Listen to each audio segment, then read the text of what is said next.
everyone and welcome to a brand new video. I'm your host Deeper Jungle, and today I'm going to be doing another Call of Duty commentary, and for today's commentary I'm going to be talking about some changes coming to Call of Duty WW2 in the near future. So guys, in the near future there's going to be a lot of cool stuff coming to Call of Duty WW2 and some changes to the multiplayer that's going to improve the game. So yeah, now that I got the intro out of the way, let's actually dive right into the commentary. Alright guys, so the first thing is actually pretty interesting, and that's going to be yesterday at the time we are playing this video was actually the last day of the double XP event that was going on in Call of Duty WW2, which was double XP, double division XP, as well as double weapon XP. So that was really useful if you want to rank up for that last little end of the resistance event. And another thing that's also going to be going on, of course, and that's going to be today at the time you're uploading this video, is going to be the final day of the resistance event in Call of Duty WW2 multiplayer. Now, at the time you're recording today's video, there's actually no official response on what's going to be going on after the resistance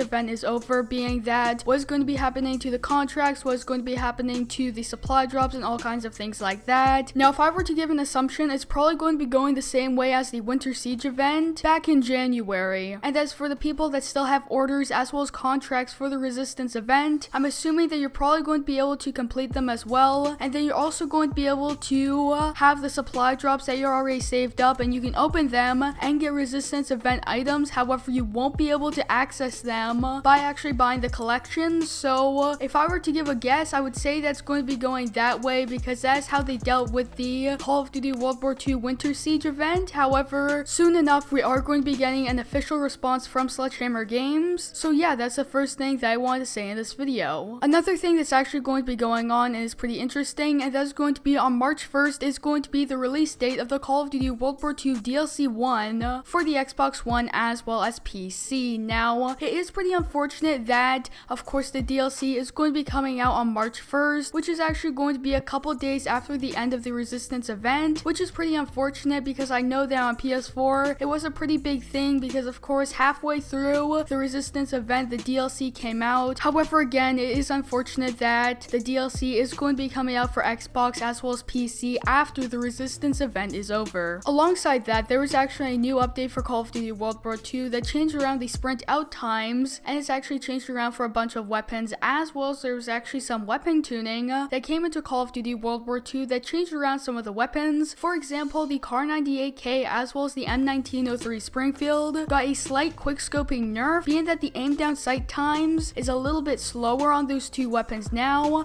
as well as the MP40, for example, got buffed recoil in efforts to make it more competitive and on par with the PPSH-41. There are some weapons such as the M1A1 that actually got a slight fire rate buff, which is actually really good because the M1A1, which was kind of weird, had a very low fire rate cap, which actually meant that you could not shoot the weapon that fast, which was pretty unfortunate because I remember when the weapon came out in the beta, everyone was thinking, oh, it's going to be the classic M1A1 carbine from Call of Duty World at War. However, the weapon kind of flopped because it did not have the same power as the M1 Garand, and it actually had a very slow fire rate, being that the fire cap was actually pretty low compared to some other weapons in the game. So yeah, that's actually going to be really useful, as well as the sprint out times being addressed is going to be really good because I know a lot of people were frustrated with Call of Duty World War II, being that the sprint out times are extremely slow in the game, which means that it actually takes a long time to go from sprinting to pulling up your sights, and even if you had quick draw it still was pretty slow. So yeah, in the new update a lot of new things were changed around in Call of Duty World War II, and a lot of them are actually really good, fixing some things that people really want to change in the game. So yeah, overall that's really good. So yeah, that's gonna conclude today's video. I hope you guys enjoyed it, and if you did, don't forget to drop a like on it down below, as well as subscribe for more Call of Duty World War II videos like this one. We're getting really close to 500 YouTube subscribers, so if you guys would like to subscribe, that would really help me out. So yeah, that's gonna conclude today's video. I hope to see you in the next one.